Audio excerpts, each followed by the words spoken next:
Super Saravana ஸ்டோர்ஸ்ல December 16 இருந்து ஜனவரி 15 வரைக்கும் ஒவ்வொரு பிரான்ச்லயும் ஒரு கஸ்டமருக்கு ₹1,00,000 மதிப்பு உள்ள தங்க நகை பண்டிகை பரிசு. வணக்கம், இது மின்னம்பலம். நான் விஷால் பொலிவர். இன்றைய நேர்காணலில் நம்மோடு இணைந்திருக்கிறார் உலக செய்தி பகுப்பாய்வாளர் திரு பாஸ்கர் செல்வராஜ் அவர்கள். வணக்கம். வணக்கம். இந்த காணொலியில நம்ம பேச போற ஒரு முக்கியமான தலைப்பு சமீப நாட்களாகவே அமெரிக்கா அதோடைய பக்கத்துல இருக்கக்கூடிய ஒரு நாடான வெனிசுவேலா மீது மிகப்பெரிய அளவுக்கான ஒரு நெருக்கடியை கொடுத்துக்கிட்டு இருக்காங்க. குறிப்பா வெனிசுவேலாவினுடைய அந்த ஆயில் டேங்கரை அமெரிக்கா சீஸ் பண்ணியிருந்தாங்க. வெனிசுவேலா மீது அமெரிக்கா சொல்லக்கூடிய குற்றச்சாட்டு என்னன்னா, அமெரிக்காவுக்கு அதிக அளவுக்கான போதைப் பொருட்கள் வெனிசுவேலா மூலமா தான் வருது அப்படின்ற மாதிரியான ஒரு குற்றச்சாட்டை வச்சிருந்தாங்க. அதை தாண்டி வெனிசுவேலாவில் ஜனநாயகம் இல்லை, நிறைய சர்வாதிகார ஆட்சியை நடத்துறாங்கன்னு சொல்லி அமெரிக்கால நிறைய குற்றச்சாட்டு வெனிசுவேலா மேல வைக்கிறாங்க. ஸோ இது எப்படி நம்ம புரிஞ்சுக்கிறது? வெனிசுவேலாவுக்கும் அமெரிக்காவுக்கும் இடையிலான இந்த போர் குறிப்பாக ஒரு பனிப்போர் மாதிரி போயிட்டு இருக்குன்னு நம்ம பார்க்கலாம். இது எப்படி புரிஞ்சுக்கிறது? இது பனிப்போர்னு சொல்ல முடியாது, நேரடி போர் தான் போயிட்டு இருக்கு. பனிப்போர் இல்லை, பனிப்போர்ன்றது மறைமுகமா சண்டை போடுறது. அதாவது வெளிப்படையா சொல்லாம மறைமுகமா சண்டை போடுறது. அது என்னோட பலத்தை நான் காட்டுறதும், உன்னோட பலத்தை நீ காட்டுறதும், அப்படி ஒன்றை பார்த்து நான் ஒன்றை மிரட்டுறது, நீ என்ன மிரட்டுற, மறைமுகமா மிரட்டுறது அப்படின்றது தான் பனிப்போர். ஆனா இது நேரடி போர். நேரடி போர்னு ஏன் சொல்றோம் அப்படின்னா, இன்னைக்கு அவ்வளவு போர்க்கப்பல்கள் வெனிசுவேலாவை சுத்தி அவ்வளவு போர்க்கப்பல் மட்டும் இல்லை, அவ்வளவு படை வீரர்கள் நிறுத்தப்பட்டிருக்கிறாங்க. இதுக்கு முதல்ல சொன்ன காரணம் என்ன அப்படின்னா, அங்கிருந்து போதைப் பொருள் கடத்தல் நடக்குது, அமெரிக்காவுக்குள்ள வருது. அதனால அமெரிக்கர்கள் பாதிக்கப்படுறாங்க. அதனால நான் அந்த போதைப் பொருள் கும்பலை ஒழிக்கிறதுக்காக தான் இந்த மாதிரியான ஒரு போதைப் பொருட்கள் மீதான ஒரு போரா அறிவிச்சுதான் செஞ்சுட்டு இருக்கிறாங்க அப்படின்னு முதல்ல சொல்லப்பட்டுச்சு. அதன் பிறகு அவர் என்ன சொன்னாரு, ட்ரம்ப் என்ன சொன்னாருன்னா, எங்களுடைய எண்ணெய் வளங்களை அவங்க எடுத்துக்கிட்டாங்க, நம்ம திரும்ப பெறணும், தன்னோட இழந்த நம்மளுடைய எண்ணெய் வளங்களை திரும்பி பெறணும். யாருடைய எண்ணெய் வளம் அப்படின்றது அவர் சொல்றாரு, இவங்களோட எண்ணெய் வளம் நான் சொல்றாரு. அவர் எதிர்த்தரப்பு என்ன சொல்றாங்கன்னா, அது எங்க நாட்டோட எண்ணெய் வளம், நீங்க திருடுறதுக்காக வரீங்கன்னு அவர் சொல்றாரு, மடுரோ சொல்றாரு, அந்த நாட்டு அதிபர் சொல்றாரு. அதுக்கப்புறம் திருப்பி அதுக்கு அடுத்தது நடந்ததுதான் நீங்க சொல்ற அந்த எண்ணெய் கப்பல்களை அவங்க கைப்பற்றுறது. அதாவது இது ஒரு பொருளாதார தடை விதிக்கப்பட்ட எண்ணெயை இந்த போர் கப்பல்கள் கொண்டு செல்றதால நாங்க அதை பறிமுதல் செய்யறோம் அப்படின்னு அவங்க சொன்னாங்க. ஆனா இது வரைக்கும் நடந்தது எல்லாம் பாத்தீங்கன்னா அந்த பகுதிக்குள்ள நடந்த விஷயங்களா இருந்துச்சு. ஆனா ஒரு இதுக்கப்புறம் அந்த பகுதிக்கு மட்டும்தான விஷயமா அது முதல்ல ஒரு விஷயம் என்னது நடக்குது அப்படின்னா, இது வெறுமனே எண்ணெய், இதன் நோக்கம் போதைப்பொருள் ஒழிப்பா இல்ல எண்ணெய் சார்ந்த அந்த வளங்களை கைப்பற்றுறதா அப்படின்றத ஒரு தெளிவில்லாம ஒரு தெளிவில்லாம ஒரு விஷயம் நடந்துகிட்டு இருக்கு. இன்னொரு பக்கம் என்னன்னா, இதே காலகட்டத்துல ஈரான் என்ன பண்ணிருக்காங்கன்னா, அதே மாதிரி 2 எண்ணெய் கப்பல்களை நாங்க அது எந்த ஒரு, அதாவது சட்டத்துக்கு வெளியில கடத்தப்படக்கூடிய ஒரு எண்ணெயை இந்த போர்க்கப்பல்கள் எடுத்து சென்றது, அதனால நாங்க அதை கைப்பற்றிருக்கிறோம் அப்படி சொல்லி 2 போர்க்கப்பல்களை அவங்களும் கைப்பற்றிருக்கிறாங்க. இதே காலகட்டத்தில் நடந்திருக்கு. அங்க நடந்த உடனே இங்க நடக்குது. அப்போ இது என்ன, இந்த இன்னொரு கேள்வி எழுப்புது. என்னன்னா, அது அந்த பகுதிக்கு மட்டுமான போரா, இல்ல இது ஒரு நீண்ட நெடிய ஒரு மிகப்பெரிய ஒரு இந்தியா, உலகன்ற ஒரு மிகப்பெரிய ஒரு பொருளாதார சங்கிலியில இது நடக்கக்கூடிய 2 தொடர்புடைய நிகழ்வுகளா அப்படின்னு சொல்லி பார்க்க வேண்டியது. அது மட்டும் நடக்கல. இப்ப ஐக்கிய அரபு நாடுகளுக்கும் சவுதிக்கு இடையிலான ஒரு மோதல் போயிட்டு இருக்கு. அதே மாதிரி இஸ்ரேல் என்ன பண்ணிருக்காங்க அப்படின்னா, இந்த சூடான ஒரு பகுதியை தனி நாடா அறிவிச்சு அந்த பகுதியோட நாங்க ஒரு நேரடி தொடர்புகள், அரசு வெளியுறவு தொடர்புகளை ஏற்படுத்த போறோம்னு சொல்றாங்க. இது எல்லாத்தையும் பார்க்கும்போது என்னன்னா, இது ஒரு தனிப்பட்ட ஒரு நிகழ்வா நமக்கு கண்ணுக்கு தெரியறது என்ன அப்படின்னா, அமெரிக்கா வெனிசுவேலான்ற 2 நாடுகளும் ஒன்னோட ஒண்ணு அதாவது மோதிக்கிறதா பாக்குறோம். அந்த 2 காய்களை மட்டும் நம்ம பார்க்க கூடாது. அது தொடர்புடைய அது 2 காய்கள் நகரும் பொழுது உலகத்துல மற்ற காய்களும் நகர்ந்துட்டு இருக்குது. அப்போ அந்த சதுரங்கத்துல நான் ஒரு மிகப்பெரிய ஒரு சதுரங்க ஆட்டத்துல நடக்கக்கூடிய 2 காய்கள் மட்டும் நிறைய காய்கள் நகர்ந்துகிட்டு இருக்கு. அப்படி ஒன்னொன்று தொடர்புடைய விஷயமா தான் இதை பார்க்கணும். இது எல்லாத்தையும் தொடர்புபடுத்தக்கூடிய ஒரு விஷயம் என்ன அப்படின்னா, எண்ணெய் தான். எல்லாருக்கும் தெரியும், அது ஒன்றும் பெரிய ராணுவ ரகசியம் எல்லாம் கிடையாது, எல்லாருக்கும் தெரியும். சரி, அந்த எண்ணெய் அரசியல்ன்றது எப்படி இந்த நாடுகள் ஒன்னோட ஒன்று தொடர்புடையதா இருக்குது, அந்த அரசியலை மாற்றக்கூடியதா இருக்குதுன்றதை நம்ம பார்க்க வேண்டிய விஷயம். அது ஒரு பரந்துபட்ட பரப்பு. அதுக்குள்ளார நம்ம இப்ப அமெரிக்கா வெனிசுவேலா அப்படின்ற அந்த சட்டகத்துக்குள்ள பார்க்கணும் அப்படின்னா, இவங்க சொல்ற அந்த காரணம் என்ன, நாங்க போதைப் பொருள் கடத்தலை தடுக்க போறோம், அதுக்கு எதிரான போர் அப்படின்னு சொல்லிட்டு தான் தொடர்ந்து அந்த அங்கிருந்து வரக்கூடிய அந்த நிறைய படகுகளை இவங்க அழிக்கிற காணொலிகளை வெளியிட்டு இருக்கிறாங்க. அப்ப அதன் மூலமா என்ன செய்யறாங்கன்னா, நாங்க அதுக்கான ஒரு போர் நிகழ்த்திட்டு இருக்கிறோம், போதைப் பொருள் கடத்தலை தடுக்கிறதுக்கான ஒரு போர் நிகழ்த்திட்டு இருக்கோம். அந்த மக்களுக்கு, அமெரிக்க மக்களுக்கு அவங்க காமிக்கிறாங்க, உலக மக்களுக்கும் அதை காமிக்கிறாங்க. சரி, போதைப்பொருள் கடத்தல் தான் இவங்களுடைய நோக்கம் அப்படின்னா எதுக்கு இவ்வளவு போர்க்கப்பல்கள் அதிநவீன போர்க்கப்பல்கள் அவ்வளவு ராணுவ வீரர்கள் அப்படின்ற கேள்வி இருக்குது. அப்போ ஒரு வெறுமனே போதைப்பொருள் கடத்துறதுக்கு இவ்வளவு பெரிய ஒரு ஒரு கட்டமைப்பு தேவையா, ஒரு ராணுவ குவிப்பு தேவையா அப்படின்ற கேள்விக்குள்ள போனோம் அப்படின்னா இது வந்து வெறுமனே போதைப்பொருள் சம்பந்தப்பட்ட விஷயமா தெரியல.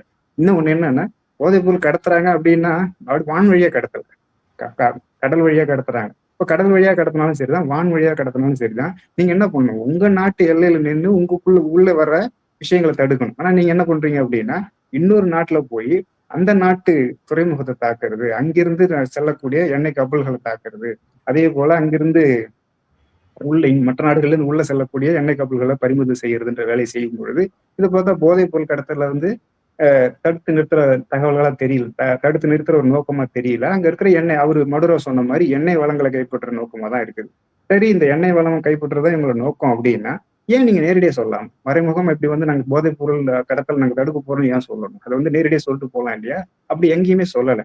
ஈரான் ஈராக் மேல போர் தொடுக்கும் பொழுது நாங்க என்ன பண்றோம், பயங்கர அழிவுகரமான ஆயுதங்கள் வச்சிருக்கிறாரு அப்படி சொல்லிதான் அது மேல போர் தொடுத்தாங்க. அதே போல லிபியா மேல போர் தொடுக்கும் போது அங்க இருக்கிற சர்வாதிகாரியை வீழ்த்தி நாங்க ஜனநாயகத்தை கொண்டு வர போறோம் அப்படி சொல்லிதான் அங்கேயும் போர் நடந்துச்சு. அப்போ ஒவ்வொரு முறையும் போர் நடக்கும் பொழுது வெளியில சொல்ற காரணங்கள்னு பாத்தீங்கன்னா அரசியல் காரணங்கள் இப்படிதான் இருக்கு. ஆனா உண்மையான காரணம்ன்றது இப்ப சமீபத்துல ட்ரம்ப் மட்டும்தான் ரொம்ப வேகமா வெளிப்படையா சொல்லிட்டாரு. என்னன்னா, அங்க இருக்கிற எண்ணெய் வளங்கள் நம்மளுடைய அவங்க எடுத்துக்கிட்டாங்க அப்படின்னு சொல்லி கொஞ்சம் ஒளிவு முறைகளா சொல்லிட்டாரு. சொன்னதுக்கு பிறகு என்னன்னா, இப்ப இவ்வளவு தூரம் செஞ்சதுக்கு பிறகு நாங்க அடுத்த வாரம் தாக்க போறோம், மறுநாள் தாக்க போறோம், நான் தரைவழி தாக்குதல் செய்ய போறோம், அதாவது வந்து நான் என்னுடைய இதுல இருந்து அந்த என்னோட டேபிள்ல இருந்து நான் எடுத்துல காரணம் இருக்குது, நான் செய்ய போறேன் சொல்றதை தவிர உள்ள போக மாட்டேன். வாய்ப்பு இருக்கா போர் தொடுக்க? அதான் நம்ம கேட்கிறோம். தெரியல, நமக்கு தெரியல. ஒரு போர் தொடுக்க பயமா இருக்குன்னா எனக்கு காரணம் இருக்க முடியும். ஏன் வந்து இவர் சொல்லிக்கிட்டே இருக்கிறாரு தவிர உள்ள போக முடியல அப்படின்னா அங்க ஒரு காரணம், சில காரணங்கள் கண்டிப்பா அவருக்கு இருக்கும். ஒண்ணு என்னன்னா, அங்க 2 காரணங்கள் இருக்கலாம். ஒண்ணு உள்நாட்டு, இப்ப நீங்க போர் தொடுத்ததுக்கு எல்லாரும் சொல்றாங்க, நம்ம ஒண்ணு நம்ம சொந்த அறிவில்லைன்னு சொல்றது கிடையாது, சொல்றதுதான் நம்ம சொல்றோம். 2 காரணங்கள் சொல்றாங்க. ஒண்ணு என்ன சொல்றாங்க அப்படின்னா, இந்த மாதிரி போர் தொடுத்து நீங்க அது மேல ஒரு படையெடுத்து நீங்க ஆட்சி மாற்றத்தை கொண்டு வந்தாலும் அங்க உள்ள எப்படி நீங்க ஆட்சியை வந்து தொடர்ந்து எந்த ஒரு பிரச்சனையும் இல்லாம செய்ய போறீங்க அப்படின்ற ஒரு கேள்வி இருக்கு. ஏன் அப்படின்னா, மடுரோ அந்த அரசு என்ன பண்ணுது அப்படின்னா, நாடு முழுக்க இருக்கக்கூடிய அந்த மலேசியான்னு சொல்லக்கூடிய அவங்களுடைய கட்சியை சேர்ந்தவங்க இல்ல அந்த மாதிரியான ஆதரவாளர்களுக்கு நிறைய ஆயுதங்களை கொடுத்துக்கிட்டே இருக்கிறாங்க. அது மாதிரியான காணொலி வந்துகிட்டு இருக்கு. அப்ப அவங்க என்ன எதிர் நடவடிக்கை செய்யறாங்க அப்படின்னா, நீங்க உள்ள வாங்க, உங்களை எதிர் நிக்கிற அளவுக்கு எங்களுக்கு பலம் கிடையாது, ஆனா உங்க உள்ள வந்ததுக்கு அப்புறம் எங்களுடைய எதிர் நடவடிக்கை என்னவா இருக்கும் அப்படின்னா, இந்த கொரில்லா தாக்குதல் முறையை தான் நாங்க செய்ய போறோம். ஏன் கொரில்லா தாக்குதல் முறைக்கு இவங்க பயப்படுறாங்க அப்படின்னா, இப்போ ஈராக் மாதிரி வந்து வெறும் பாலைவனமோ இல்ல வந்து சமதள பரப்போ கிடையாது. அது வந்து ஒரு மலைப்பாங்கான பகுதி. அந்த மலைப்பாங்கான பகுதியில இவங்க வந்து வியட்நாம்ல சண்டை போட்டதுக்கு அனுபவம் இருக்குது, ஆப்கானிஸ்தான்ல சண்டை போட்ட அனுபவம் இருக்குது. அந்த அனுபவம் இன்னும் ஏமன்ல சண்டை போட்ட அனுபவம் இப்ப தொடர்ந்து நடந்துகிட்டு இருக்கு. அது எல்லாம் என்ன சொல்லுது அப்படின்னா, அந்த மாதிரி இந்த மலைப்பாங்கான பகுதியில கொரில்லா தாக்குதல் முறையில இவங்களால வெல்லவே முடியாது. அப்போ அந்த நாட்டுக்குள்ள நீங்க போயிட்டாலும் எண்ணெயை வந்து நீங்க கைப்பற்றிய உற்பத்தி செஞ்சு வெளியில கொண்டு வரணும்னா ஒரு அமைதியான ஒரு சூழல் நிலவணும். அப்ப அமைதியான ஒரு சூழலை ஏற்படுத்த முடியுமான்ற சந்தேகம் ஒரு பக்கம். அது மட்டுமா அப்படின்னா அது மட்டும் கிடையாது. என்ன அப்படின்னா, தொடர்ந்து இந்த வெனிசுவேலா அரசு என்ன செஞ்சிருக்கு அப்படின்னா, சீனாவோடையும் ரஷ்யாவோடையும் ஒரு நிறைய ஒத்துழைப்பு நடவடிக்கைகளை செஞ்சிருக்கிறாங்க. ஈரானோடையும் ஒத்துழைப்பு நடவடிக்கைகளை செஞ்சிருக்கிறாங்க. என்ன மாதிரியான ஒத்துழைப்புன்னா, ஒவ்வொரு நாட்டு கூட ஒரு மாதிரியான ஒப்பந்தம். அப்ப ஈரான் கூட ஒரு ஒப்பந்தம் இருக்குன்னா நமக்கு தெரிஞ்ச முக்கியமான விஷயம் நாப்தா, அப்படி எண்ணெய் சுத்திகரிப்பு செய்யக்கூடிய நாப்தான்ற பொருளை ஈரான்ல இருந்து ஏற்றுமதி செய்யறாங்க. அதன் மூலமா அவங்களுடைய சுத்திகரிப்பை வந்து அதிகரிக்கிறாங்க அப்படின்னு சொல்லி செய்திகள் வந்தது. அது மட்டும்தான் வந்த செய்தி. வராத செய்தி என்னவா இருக்கலாம் அப்படின்னா, இன்னைக்கு இந்த ட்ரான் வார்ஃபேர்னு சொல்லக்கூடிய அந்த ஆளில்லா போர் விமான தாக்குதல்ல இன்னைக்கு ஒரு பயோனியர்னு சொல்லலாம். ஒரு முன்னெடுத்து இன்னைக்கு வந்து ஒரு உலகம் முழுக்க செஞ்சு காட்டின ஒரு முதல் ஆள் அப்படின்னா அது ஈரான் தான், அந்த ட்ரான் வார்ஃபேர்ல. அப்படிப்பட்ட ஒரு நாட்டோட இவங்க தொடர்புல இருக்கிறாங்க அப்படின்னா அவங்க என்ன மாதிரியான அதாவது ஆயுதங்கள் கொடுத்துருக்காங்கன்னு இது வரைக்கும் யாருக்கும் தெரியாது, அங்க என்ன இருக்குன்னு தெரியாது. அப்ப இவங்க தாக்குதல் நடத்தும் போது எதிர் தாக்குதல் செஞ்சாங்க அப்படின்னா அமெரிக்கர்களால நிற்க முடியுமா முடியாதான்ற ஒரு கேள்வி இருக்குது. ஏன் அப்படி ஒரு கேள்வி இருக்குது அப்படின்னா, ஏமன்ல இருக்கக்கூடிய ஹவுத்தின்ற ஒரு சின்ன ஒரு அமைப்பு தான். ஆனா அவங்கள மீறி இவங்களால எண்ணெய் கப்பல்களையோ இல்ல போர் கப்பல்களோ அந்த பகுதிக்குள்ள போக முடியல. தொடர்ந்து அவங்க என்ன பண்றாங்கன்னா, ஏவுகணை தாக்குதல், ட்ரான் தாக்குதல் செய்யும் பொழுது இன்னும் சொல்ல போனா ஒரு போர் கப்பலை வந்து தகர்க்கிற அளவுக்கு போய் கடைசி கட்டத்தில் தப்பி வந்ததா கூட செய்தி வந்தது. இப்ப என்ன சொல்லுது அப்படின்னா, வெறுமனே உங்களுக்கு ஒரு பலமிக்க ஒரு விமானம் தாங்கி கப்பல் அப்படின்னாலுமே அது எளிதில் வந்து தாக்கப்படக்கூடிய ஒரு விஷயமா இருக்கிறதால இப்படி ஒரு காரணம் இருக்கலாம். அடுத்து 2வது காரணம் என்ன அப்படின்னா, ரஷ்யர்கள் வந்து நேரடியா ரஷ்ய போர் விமானங்கள் தொடர்ந்து அங்க போய் வந்துகிட்டு இருக்கிறத தொடர்ந்து செய்திகள் சொல்லிட்டு இருக்கு. அந்த ஸ்ட்ராட்டஜிக் போர்ன்னு சொல்லக்கூடிய அந்த துப்ளவ் விமானங்கள் போயிட்டு வந்ததை செய்திகள் சொல்லிச்சு. அது மட்டும் இல்ல, நிறைய அந்த நீர்மூழ்கி கப்பல்கள் அங்க போயிட்டு வந்ததை நிறைய செய்திகள் இருக்குது. அவங்கள்ட்ட இன்னும் முக்கியமான ஒரு விஷயம் என்னன்னா, அந்த கிந்தான்னு சொல்லக்கூடிய ஏவுகணை, இன்னொரு ஏவுகணை. அது என்ன பண்ணும் அப்படின்னா, இந்த மாதிரியான ஒரு நீங்க விமானம் தாங்கி கப்பல்கள் கூட தாக்கக்கூடிய வல்லமை கொண்டதா சொல்றாங்க. சமீபத்தில் வெளியிடப்பட்டது. அப்போ ஒரே ஒரு கிந்தா ஏவுகணையை கொடுத்து அவங்க வந்து ஏதோ ஒரு விமானம் தாங்கி கப்பலை வந்து தாக்கிட்டாங்க அப்படின்னா, அமெரிக்கர்களுக்கு அவங்க என்ன பதில் சொல்லுவாங்க? அப்ப நாங்க போதைப் பொருளை தடுக்கிறது தான் போனோம் அப்படின்னு இவங்க சொன்னாலுமே, ஆனா பாதிப்புன்றது மிகப்பெரிய அளவில் இருக்கும்பொழுது இதை வந்து இவங்களால வந்து என்ன சொல்ல முடியாது. மக்கள் மத்தியில போய் அதை வந்து ஜஸ்டிஃபை பண்ண முடியாது இவங்களால. அப்ப அந்த மாதிரியான ஒரு அரசியல் சிக்கல் வந்து ட்ரம்ப்புக்கு இருக்குது. இப்ப இந்த மாதிரி 2 காரணங்களாக, ஒண்ணு வந்து மறைமுக காரணங்கள், இன்னொன்னு அங்க தாக்குதல் பண்ணாலும் அங்க போயிட்டு நம்மளால அந்த நாட்டை நிர்வகிக்க முடியுமான்ற 2வது கேள்வி. இந்த 2 கேள்விகள் தான் அவங்களை உள்ள போக விடாம தடுத்து இருக்கிறதா பல்வேறு ஆய்வாளர்களா, அதாவது அரசியல் பகுப்பாய்வாளர்கள் சொல்றதை நான் உங்கள்கிட்ட பகிர்ந்துக்கிறேன். இந்த 2 காரணம் இருக்கலாம்னு சொல்லி பகிர்ந்துக்கிறேன். இதுல இன்னொரு முக்கியமான விஷயம் என்னன்னா, அமெரிக்கா தரப்புல இருந்து சொல்றது வந்து வெனிசுவேலாவுல வந்து ஜனநாயகமே கிடையாது. கடந்த தேர்தலே வந்து அவர் முறைகேடா வந்து செஞ்சுதான் வந்து தேர்தலை வெற்றி பெற்றிருக்காருன்னு சொல்லிட்டு, அடுத்த நாட்டினுடைய ஜனநாயகத்தின் மீது அமெரிக்காவினுடைய அக்கறை எப்படி நம்ம புரிஞ்சுக்கிறது? அவங்க நாட்டு ஜனநாயகத்தின் மேலே முதல்ல அவர் அப்படிதான் ஒரு குற்றச்சாட்டு வச்சிருக்காரு. அவர் வந்து ஒரு உண்மையிலே ட்ரம்பை பொறுத்தளவு ரொம்ப நேர்மையான ஆள் தான் நம்ம சொல்லணும். அவர் அப்படிலாம் நம்ம வந்து எதிர்நிலையில வந்து பார்க்கக்கூடாது. சொந்த நாட்டுல நடந்த அந்த தேர்தலே வந்து நிறைய முறைகேடு நடந்ததா கூட ஒரு குற்றச்சாட்டு வச்சிருக்காரு. அப்ப அதோட நீட்சியா தான் இந்த நாட்டு மேலே ஒரு குற்றச்சாட்டு வச்சிருக்கிறாரு. அதனால அவர் வந்து ஒரு நேர்மையானவர் தான்.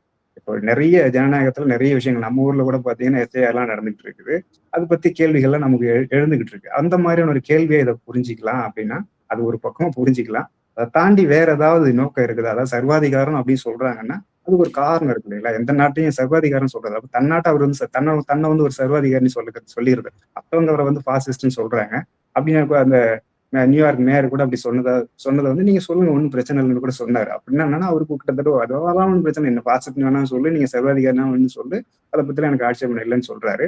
இவர் மற்றவங்களை சர்வாதிகாரின்னு அழைக்கிறதுக்கான காரணம் அந்த காரணம் மட்டும்தானா அப்படின்னு பார்த்தோம் அப்படின்னா, அந்த நாடு முழுக்க ஒரு அரசியல் அதோட பாதையை கொஞ்சம் புரிஞ்சுக்கணும். அப்படி ஏன் வந்து இந்த மாதிரியான ஒரு சர்வாதிகாரின்னு அவங்களை அழைக்கிறாங்க அப்படின்னா, அந்த முதல்ல அந்த நாட்டை வந்து ஆக்கிரமிச்சு அவங்களை ஆதிக்கம் செஞ்சது பாத்தீங்கன்னா ஸ்பானிஷ் நாடு தான். முதல்ல ஸ்பானியர்களுடைய அந்த ஆதிக்கம் தான் முதல்ல இருந்துச்சு. அதன் பிறகு அந்த மாற்றத்துக்கு பிறகு வந்ததுதான் இந்த எண்ணெய் கண்டுபிடிச்சாங்க. நிறைய உலகத்திலே அதிகமான எண்ணெய் உள்ள ஒரு நாடுன்றது மட்டும் இல்ல, அதிகமான ஏற்றுமதி செய்யக்கூடிய நாடாவும் 1934 இருந்து 50 வரைக்கும் இருந்த ஒரு நாடாதான் இருந்துச்சு. அதன் பிறகு ஏற்பட்ட மாற்றங்கள் என்னன்னா 70ல தான் அந்த மாற்றம் நடக்குது. 73ல வந்து எண்ணெயை அவங்க தேசியமயமாக்குறாங்க. அதன் பிறகு பல முறை தேசியமயமாக்குறதும் பின்னாடி வந்து மறுபடியும் அதை வந்து தனியார் மயமாக்குறதுன்னு சொல்லி தொடர்ந்து ஒரு மாற்றங்கள் நடந்துகிட்டே இருக்குது. இறுதியா சாவேஸ் என்ன பண்றாரு அப்படின்னா 2 விஷயங்களை செய்யறாரு. ஒண்ணு எண்ணெய் தேசியமயமாக்குறாரு, இன்னொன்னு அங்க இருக்கிற நிலங்களை வந்து வறியவர்களுக்கு பிரிச்சு கொடுக்குறோம் அப்படின்ற 2வது விஷயத்த அறிவிக்கிறார். அப்போ அது வந்து அப்போ என்ன சொல்றாங்க அப்படின்னா ஒரு தனி தொனிச்சத்தின் மீது நிகழ்த்தப்பட்ட ஒரு தாக்குதலா அதை சொல்றாங்க. இப்போ அது காரணம் என்னன்னா, இந்த மாதிரி தனியார் சொத்துக்களை ரியல் எஸ்டேட் அங்கிருந்து எஸ்டேட் முதலாளிகள்ட்ட இருந்து அந்த நிலத்தை மக்களுக்கு பிரிச்சு கொடுத்த ஒரு காரணம். 2வது தனியாருக்கு சொந்தமானதா இருந்தக்கூடிய அந்த எண்ணெயை வந்து மக்களுக்கு பொதுவான ஒரு தேசியமயமாக்குறது அப்படின்ற 2 விஷயம் நடக்கிறது. அப்புறம் நடக்கும்போது என்னன்னா, இதைதான் அவங்க சர்வாதிகாரம் அழைக்கிறாங்க. என்னன்னா, இந்த மாதிரி தனி சொத்துக்கு இங்க எந்த ஒரு மதிப்பும் கொடுக்காம அதை வந்து தனி சொத்தை வந்து அங்கீகரிக்காம அதை மறுத்து அதை தேசியமயமாக்குறதோ அதை பிரிச்சு மக்களுக்கு கொடுக்கறது அப்படிங்கிறது ஒரு சர்வாதிகார தன்மை கொண்டது, அது ஜனநாயக தன்மை கொண்டது இல்லைன்னு அவங்க சொல்றாங்க. அது என்னன்னா அரசியல் மக்கள் எல்லாம் என்ன புரிஞ்சுக்கிறாங்கன்னா, இந்த சர்வாதிகாரம்ன்றது அரசியல் சர்வாதிகாரம் புரிஞ்சுக்கிறாங்க. ஆனா இந்த சர்வாதிகாரம்ன்றது வெறும் அரசியல் சர்வாதிகாரம் இல்லை, அதுக்கு பின்னாடி இருக்கிற பொருளாதார அந்த உரிமையை உடைச்சு ஜனநாயகப்படுத்துறது அப்படின்ற ஒரு விஷயம். அப்போ யாருக்கு அது சர்வாதிகாரமா இருக்கு, யாருக்கு ஜனநாயகமா இருக்குது அப்படின்றத பொறுத்து தான் யார் என்ன சர்வாதிகாரம் நினைக்கிறாங்க அப்படின்னா, உதாரணத்துக்கு இவர் வந்து தனிச்சொத்தை ஆதரிக்கக்கூடியவர் ட்ரம்ப். அப்போ இவர் அவரை சர்வாதிகாரி நினைச்சாங்கன்னா அந்த ஊர் மக்கள் அவங்களை என்ன நினைக்கிறாங்க, ஜனநாயகவாதி என்ன நினைக்கிறாங்க. அவர் வந்து ஒரு ஆவேஸ் வந்து ஒரு ராணுவ பின்புலத்துல இருந்து வந்தவர்ன்றதால என்ன பண்றாரு, அந்த மாதிரி ஒரு மிகப்பெரிய ஒரு பலத்தை வச்சுக்கிட்டு மக்களுக்கு பிரிச்சு கொடுக்கறதா சொல்றாங்க. அவர் மக்கள் பார்வையில ஒரு ஜனநாயகவாதி, அதே ஒரு தனிச்சொத்தை பாதுகாக்கக்கூடிய முதலாளிகளோட பார்வையில அவர் வந்து ஒரு சர்வாதிகாரி. அந்த வகையில ட்ரம்ப் அவங்களை சர்வாதிகாரின்னு அழைச்சாங்கன்னா அது உண்மைதான். அது முதலாளிகளுக்கு எதிரான சர்வாதிகாரம் அப்படின்னு நம்ம புரிஞ்சுக்கணும். நாம எப்படி புரிஞ்சுக்கலாம்னா, மக்களுக்கு எதிராக, அதாவது மக்களுக்கு ஜனநாயகமும் முதலாளிகளுக்கு சர்வாதிகாரமும் இருக்கிறதா இருக்கிறதால இவர் சர்வாதிகாரின்னு கூப்பிடுறாரு. அதுல தப்பும் கிடையாது. அவர் சொல்றது ரொம்ப சரியான விஷயம் தான். ஆனா யாருக்கு சர்வாதிகாரன்றதை நம்ம தான் அதை புரிஞ்சுக்கணும். ஓகே. இறுதியா ஒரு கேள்வி என்னன்னா, இப்போ வெனிசுவேலா வந்து சீனா கிட்டயும் வந்து இந்த எண்ணெய் சார்ந்து நிறைய வர்த்தகங்களும் செய்றாங்க. சீனாவை பொறுத்த வரைக்கும் அவங்களும் வந்து லாபத்தின் அடிப்படையில தான் அந்த வர்த்தகம் செய்யறதா இருக்கட்டும், எல்லா விஷயத்தையும் பண்றாங்க. பட் இந்த விவகாரத்தை பொறுத்த வரைக்கும் அந்த எண்ணெய் அரசியல் அல்ல அந்த எண்ணெயை கைப்பற்றதுல சீனாவுக்கும் அமெரிக்காவுக்கும் உள்ள வித்தியாசமா நம்ம எதை பார்க்குறது? உள் விவகாரங்களில் தலையிடுவது. அதாவது மற்ற நாட்டுல நேரடியா போய் நீங்க ஆட்சி அதாவது அங்க அந்த வளங்களை கைப்பற்றுறதும், அங்க இருக்கிற அரசியல் மாற்றங்களை வந்து நீங்க உந்தி தள்ளி உங்களுக்கு சாதகமான ஒரு ஆளை ஆட்சியில் அமர்த்தி உங்களுக்கு தேவையான விஷயங்களை அவர் வழியா செஞ்சுக்கிறது அப்படிங்கிறது தான் இந்த நியோ காலனிசம் சொல்லுவாங்க. நவகாலனி அப்படின்னு சொல்ற அந்த ஒரு வார்த்தையால பயன்படுத்தி அதை அப்படிதான் வந்து வரையறுத்து சொல்லுவாங்க. அதுதான் அமெரிக்கா இது வரைக்கும் செஞ்ச விஷயங்கள், இதுவரைக்கும் இப்பயும் செஞ்சுக்கிட்டு இருக்கிற விஷயம். சீனாவில இருந்து வேறுபடுற விஷயம் என்ன அப்படின்னா, உங்களுக்குள்ள இருக்கிற ஜனநாயகத்தையும் உங்களுக்குள்ள இருக்கிற போட்டியிலும் நாங்க தலையிட மாட்டோம். அதே சமயத்துல எங்களுக்கு சந்தையை கொடுக்கும்போது நீங்க யார் வந்து எங்களோட பேசுறீங்களோ அவங்களோட சேர்ந்து நாங்க வந்து பொருளாதார உறவு வச்சுப்போம் அப்படின்றதுதான் அதுக்கும் அமெரிக்காவுக்கும் சீனாவுக்குமான வேறுபாடு. இந்த முக்கியமான வேறுபாடு அப்படி சொன்னோம்னா இதுதான் முக்கியமான வேறுபாடு. இப்போ இந்த விவகாரத்தை பொறுத்தளவு வெனிசுவேலா அந்த உதாரணத்தை பொறுத்த கொஞ்சம் விரிவாக கொஞ்சம் பேசலாம். அந்த கேள்விக்கு பதில் சொல்ல நான் நினைக்கிறேன். ஏன்னா ரொம்ப முக்கியமான விஷயம். ஏன்னா இந்த விவகாரத்தை இந்த ஒரே ஒரு நகர்வுகளை வச்சு பார்க்கக்கூடாது. இதுக்கு முன்னாடி அங்க சர்வாதிகாரின்னு சொல்றாங்க. அங்க வந்து நிறைய என்ன சொல்றது வேலை வாய்ப்பு இல்லாம நிறைய மக்கள் இருக்கிறாங்க. விலைவாசி ரொம்ப அதிகரிச்சிருக்கு. அது வந்து எல்லாத்துக்கும் காரணம் வந்து மடுரோ அப்படின்னு சொல்றாங்க. ஆனா உண்மை அதுவானா அப்படின்னு சொல்லி பார்த்தோம் அப்படின்னா அப்படி கிடையாது. இந்த நோக்கம் இப்ப கூட பாருங்க, அவங்க தாக்குதல் நடத்துறதுக்கான நோக்கம் என்னன்னா, இங்க வெளியில செல்லக்கூடிய அங்க எரிபொருளை தடுத்து நிறுத்தம் மூலமா என்ன பண்ண முடியும் அப்படின்னா, அவங்களுக்கு தேவையான எரிபொருள் கிடைக்காம செய்யறது. எரிபொருள் கிடைக்காம செய்யும் போது அங்க வந்து நீங்க என்ன பண்ண முடியும், மக்களுக்கு அங்க ஆட்சியாளர்களுக்கு எதிரான ஒரு நடவடிக்கை, ஒரு மனநிலையை உருவாக்குறதுக்கான வாய்ப்புகளை ஏற்படுத்த முடியும். வேற வழியே இல்லைன்னும் போது இப்பதான் இந்த வேலையை செஞ்சாங்கன்னா இப்ப மட்டும் செய்யல. இதுக்கு முன்னாடியில இருந்து நடந்துகிட்டு இருக்கு. என்ன செஞ்சாங்க அப்படின்னா, இந்த நாட்டு நாணயம் இன்னைக்கு பாத்தீங்கன்னா அது ஒண்ணுத்துக்கும் பிரயோஜனம் இல்லாத ஒரு நாணயம் கட்டுக்கட்டா கொண்டு போயிட்டு கொடுத்து பொருளை வாங்குற மாதிரி நீங்க எல்லாம் படங்கள்லாம் வாசகர்கள் பார்த்திருப்பாங்க, பார்வையாளர்கள் பார்த்திருப்பாங்க. அது எதனால ஏற்படுது அப்படின்னா, அந்த பணத்தை வந்து ஒண்ணு இல்லாதாக்குறது. எப்படி ஒண்ணு இல்லாதாக்க முடியும் அப்படின்னா, அந்த சர்வதேச சந்தையில அந்த பணத்தை யாரும் வேணாம் எங்களுக்கு ஏத்துக்க முடியாதுன்னு அறிவிக்கும் பொழுது அந்த பணம் மதிப்பிழந்துடும். ஏன் மதிப்பிழக்கும் அப்படின்னா, எப்ப மதிப்பிழக்கும்? அதே சமயத்துல இது இவங்களுக்கு மட்டும் தான் நடந்துச்சுன்னா இங்க மட்டும் நடக்கல. ரஷ்யாவுக்கு இந்த மாதிரியான ஒரு விஷயம் நடந்துச்சு. அதே மாதிரி இப்ப சமீபத்துல ஈரான்லயும் அப்படியான ஒரு விஷயம் நடந்துகிட்டு இருக்காங்க. உள்நாட்டு கலவரம் இல்ல ஒரு எதிர்ப்பு போராட்டம் நடந்துகிட்டு இருக்கிறதாவும் செய்திகள் வந்துகிட்டு இருக்கு. இதெல்லாம் பாத்தீங்கன்னா ரொம்ப சாதாரணமா நம்ம வெளியில இருந்து பார்க்கும்போது ரொம்ப சாதாரணமா தெரியும். அப்படியான ஒரு நடவடிக்கை ஏற்படுது, அப்படியான ஒரு சம்பவம் நடக்குது அப்படின்னா அந்த பணத்துக்கு சர்வதேச சந்தையில மதிப்பு இல்லாம போகுது அப்படின்னு நம்ம புரிஞ்சுக்கிறோம். அப்ப மதிப்பு இல்லாம போகுதுன்னு புரிஞ்சுக்கும் போது அதை மதிப்பை மீண்டும் உருவாக்குற அளவுக்கு வலிமை அந்த நாட்டுக்கு இருக்கான்னா அதுக்கு வந்து ராணுவ வலிமை உங்களுக்கு வேணும், அரசியல் வலிமை வேணும். குறிப்பா முக்கியமான ஒரு விஷயம் என்னன்னா, மற்ற நாடுகள் உங்களுக்கு அந்த பணத்தை வாங்கிட்டு பொருளை கொடுக்கறதுக்கு தயாரா இருக்கணும். ஒரு நாடு மறுக்கும் பொழுது இன்னொரு நாடு வந்து அதுக்கான இல்ல நாங்க அதை ஏத்துக்க மாட்டோம், அந்த பொருளாதார தடையை அந்த மறுப்பையை நாங்க ஏத்துக்க மாட்டோம், அவங்க நாணயத்தை வாங்கிட்டு நாங்க வந்து பொருளை கொடுப்போம்னு சொல்லும் பொழுது அந்த அந்த அந்த அந்த உத்தி ஒரு வகையானது உத்தி, அது போர் தந்திர உத்தி அதுன்னு சொல்லுவாங்க. அந்த உத்தி தகர்க்கப்படும். அப்படிதான் என்ன நடந்தது அப்படின்னா 2018க்கு பிறகு ஒரு அந்த உள்நாட்டு போராட்டம் நடக்கும் பொழுது அந்த வெனிசுவேலா நாணயம் கிடுகிடுன்னு ரொம்ப கீழே வந்து ஒண்ணுத்துக்கும் உதவி இல்லாத ஒரு நாணயமா அது மாறிச்சு. அதுதான் அந்த விலைவாசி உயர்வோட தொடக்கம். இப்போ தொடக்கம் போது 2 விஷயம் நடந்துச்சு. ஒண்ணு என்னன்னா, அந்த வெனிசுவேலாவுக்கு ராணுவ ரீதியா உதவிக்கரம் நீட்டுறது வந்து ரஷ்யா, அதே மாதிரி பொருளாதார ரீதியா உதவிக்கரம் நீட்டினது வந்து சீனா. அந்த என்ன பண்ணாங்க அப்படின்னா, அந்த கொஞ்ச நேரத்துக்கு முன்னாடி எடுத்து சொன்ன மாதிரி அந்த அவங்க நாணயத்தை நீ மற்ற நாடுகள் வந்து வாங்க முன் வரலனாலும் மற்ற நாடுகளும் முக்கியமான ஒரே நாடு தான். அந்த நாடு வந்து வேணாம் அவங்க யாரும் வாங்க மாட்டோம் அப்படி சொல்லும்பொழுது அவங்களுடைய நேச நாடுகளை வாங்க வேணாம்னு சொல்லிடுவாங்க. உங்க பொருளும் வேணாம் உங்க பணமும் வேணாம்னு பொழுது அந்த பொருளாதாரமே அப்படியே நிலை குலைஞ்சு போயிடுது. ஏன் நிலை குலைஞ்சு போயிடுதுன்னா 90 விழுக்காடு வருமானம் எண்ணெய் வழியா தான் வருது. இப்ப இந்த எண்ணெய் வழியான அந்த 90 விழுக்காடு வருமானத்தை வந்து நின்று போச்சு அப்படின்னா அந்த பொருளாதாரமே நின்று போயிடும். இப்போ இதுக்கு மாற்று என்ன, அந்த எண்ணெயை வாங்கிட்டு அதுக்கு பதிலாக வந்து நீங்க பொருளை கொடுக்கணும், இல்லை பணத்தை அந்த அது வழியான ஒரு வணிகத்துக்கு நீங்க வந்து ஒத்துழைக்கணும். அந்த ஒத்துழைப்புடைய ஒரு நாடா தான் சீனா இருந்துச்சு. அதனாலதான் அந்த சீனாவுடைய உறவுன்றது ரொம்ப முக்கியமான உறவு.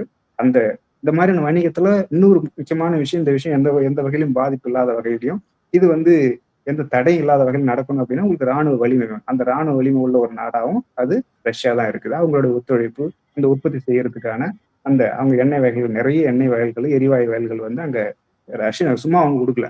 எல்லாருமே வந்து ஒரு காரணத்தோடு தான் செய்யறாங்க. யாரும் வந்து ஏதோ ஒரு நேச நாடுன்ற வகையில கொடுக்கறத நம்ம புரிஞ்சிக்க கூடாது. அது ஈரானா இருந்தாலும் சரிதான், ரஷ்யாவா இருந்தாலும் சரிதான், சீனாவா இருந்தாலும் சரிதான், அவங்களுடைய நிறுவனங்கள்லாம் அங்க வந்து நிறைய எண்ணெய் வயல்களை வந்து வாங்கி அங்க உற்பத்தி செஞ்சுட்டு இருக்கிறாங்க. அந்த அந்த தேவையின் அடிப்படையில் தான் அவங்க வந்து ஆதரவு தெரிவிக்கிறாங்க. அப்ப அவங்களுக்கு கொடுக்கும்போது ஏன் அமெரிக்காவுக்கு கொடுக்க கூடாதுன்னு நீங்க கேட்கலாம். அதுல இருக்கிற பிரச்சனை என்னன்னா, இவங்க ஒரு குறிப்பிடத்தக்க அளவுக்கு அந்த அரசை வந்து நிலைகுலைய வச்சுட்டு அதன் பிறகு மொத்த வளத்தையும் தான் எடுத்துக்கிறதுன்றது ஒரு வகையான பாலிடிக்ஸ். இன்னொன்னு என்னன்னா, நீ நானும் 2 பேரும் சேர்ந்து பகிர்ந்துடலான்றது 2வது வகையான பாலிடிக்ஸ். அங்க நடக்கிறது இந்த 2வது வகையான பாலிடிக்ஸ் எதிரான இந்த முதல் வகை பாலிடிக்ஸா நடக்கிறதா நம்ம புரிஞ்சுக்கலாம். நிச்சயமா. உங்கள் நேரத்துக்கும் கருத்து பதிலுக்கும் மிக்க நன்றி. நன்றி. சூப்பர் சரவணா ஸ்டோர்ஸ்ல டிசம்பர் 16 இருந்து ஜனவரி 15 வரைக்கும் ஒவ்வொரு பிரான்ச்லயும் ஒரு கஸ்டமருக்கு ₹1,00,000 மதிப்புள்ள தங்க நகை பண்டிகை பரிசு. மின்னம்பலம்.com தமிழின் முதல் மொபைல் பத்திரிகை.